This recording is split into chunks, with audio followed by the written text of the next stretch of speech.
It's what you're doing, making me feel like I'm falling. Hello, hello, hello. Today we are doing something very interesting that may or may not work. Only time will tell. I was browsing on Amazon for new art ideas, as we do, and I stumbled upon this. Magical water painting gifts for boys, girls, 12. Okay, this is weird packaging. It wasn't exactly what I was expecting. Let's open this up. I struggled to get some of them out of the packaging. No matter what the packaging is, I always struggle. We have a whiteboard marker, which was, again, not what I was expecting when I ordered this, and what appears to be a ramen noodle soup spoon.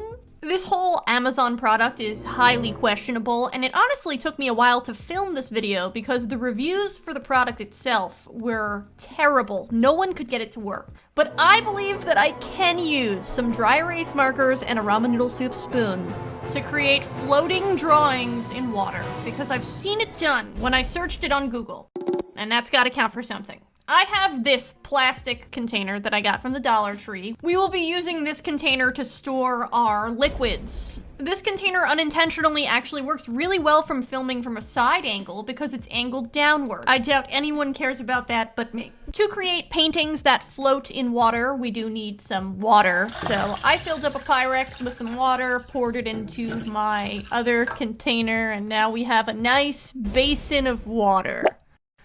Yep, it's wet. Because I spill literally everything, of course I spilled the water on the side. No problem, we'll just wipe that up. Great, great. Okay, now we're ready to take out our ramen noodle soup spoon. Oh my gosh, I never explained the basic concept here. Okay, so you paint with the dry erase marker, you dip the spoon into the water. Apparently the painting comes off into the water and creates a floating painting. Let's see if it works. Let's start off with a completely dry ramen noodle soup spoon and a yellow whiteboard dry erase marker. I'm gonna start off really basic, though honestly, almost all of these drawings are gonna have to be real basic. If you've ever tried to draw literally anything on a whiteboard, you know what I'm talking about. It is very hard to draw anything in detail. Once things start to dry, they kind of erase over each other in a weird way. If the colors are wet, they blend in a weird way. There are limited colors, and additionally, I'm literally drawing on a spoon. So the drawings are gonna have to be really basic. I've said literally 3 times in this video already. It's been 2 minutes and 47 seconds, and I'm going to quit if I say it again. I had my suspicions, I have to say. I really doubted that this would work, but I was very patient. I waited the full 30 seconds, and I could not believe my eyes. Oh my gosh. I did not think that was gonna work. Oh my gosh. I'm shocked right now. How did that work? I'm shocked. I really thought this was never gonna work. As you can see, I was very shocked. That's all I could say. I had no words because I truly did not think this was going to work, and I thought that I wasn't even going to be able to make a video about this, but here we have a nice little happy face floating in the water. He's so cute. Let's do another one. I'm taking out my fresh ramen noodle soup spoon, which I am still floored that this is actually part of the product. And here we have Seaford. If you don't know who Seaford is, he is the first squishy that I ever created. He is kind of a mess, but I have a lot of different things with him on my channel. So I decided, you know what, let's try to draw Seaford. It's a little bit more on the detailed side, and to draw something so small that has so much detail. And Seaford doesn't really have that much detail, but he does have a decent amount of stuff going on. To do that on a dry erase board spoon, it is actually kind of difficult, so it came out kind of a mess.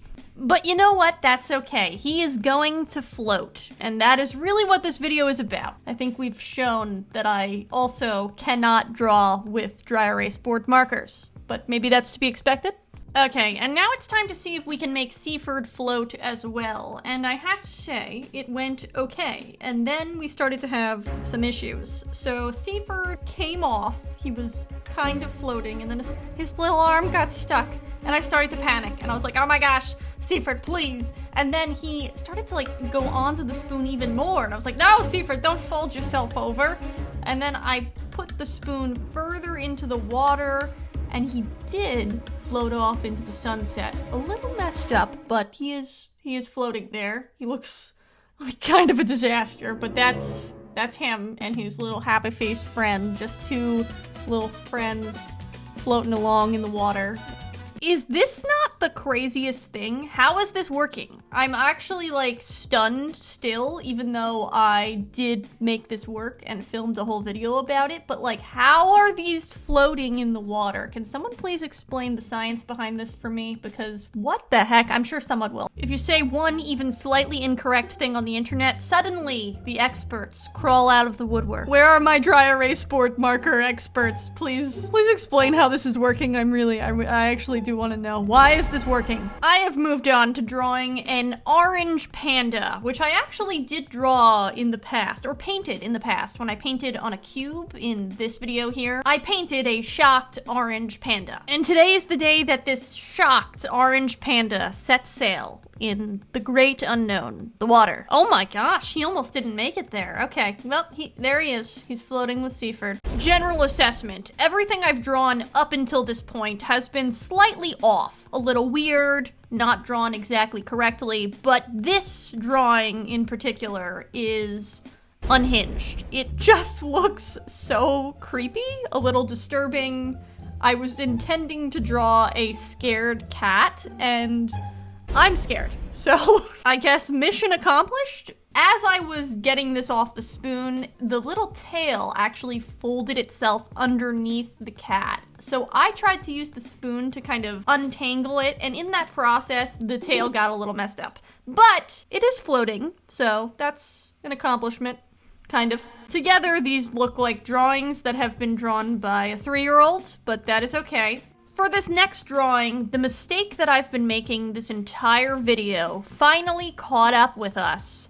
I didn't actually realize the mistake that I was making at the time, but upon editing and then rewatching what I was doing, I realized that if you do this, you actually have to do something totally different. When I tried to get the bunny off of the spoon, it ended up folding on itself, and I ultimately had to just take it out and do it again. I drew my drawing again on the inside of the spoon. But really, if you were gonna do this, you should flip the spoon over and do it on the back side of the spoon. You can see the bunny is kind of following the spoon. It does come off in this case, but I have a feeling that if I had drawn my drawings on the other side of the spoon, it probably would have come off a lot easier, because then the spoon would have an ability to like slide up without scooping more water. I don't know if anyone is actually going to try this kit. It's around like $5 or $6. I'll link the one that I bought, but if you do try it, I think you should test out drawing on the opposite side of this spoon.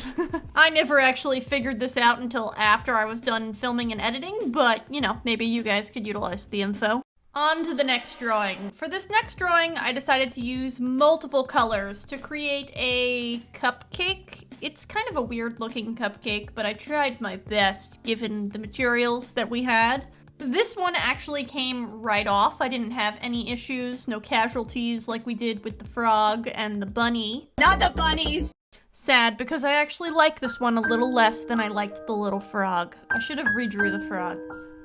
Darn it. Oh well. So here's my thought process at this point. I had drawn all of this stuff. It was floating in the water, and I wanted to draw one more thing, and as I was doing it, I was drawing this cherry. And I was thinking, I have all these drawings and they're all floating in water, but what do you do with it after that? Like, there's nothing I can do with floating things in water. There's no permanent way to store this other than just like keeping a cup of water in my art room, which is kind of weird. And then I thought, can I get it to go on my hand? Kind of like a temporary tattoo. So I dipped my hand into the water I was trying to get the bunny onto my hand, and I did. But I also got the happy face on my thumb. But we did have some casualties. You'll notice on the side, the cupcake and Seaford got stuck to the walls.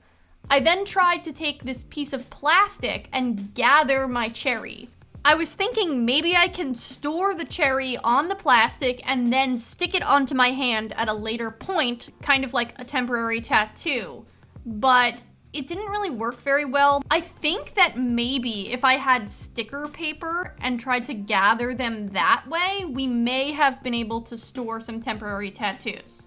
I tried to just like pick it up with my hand, got messed up. Then I said, okay, let me stick my right hand into the water, and you know what?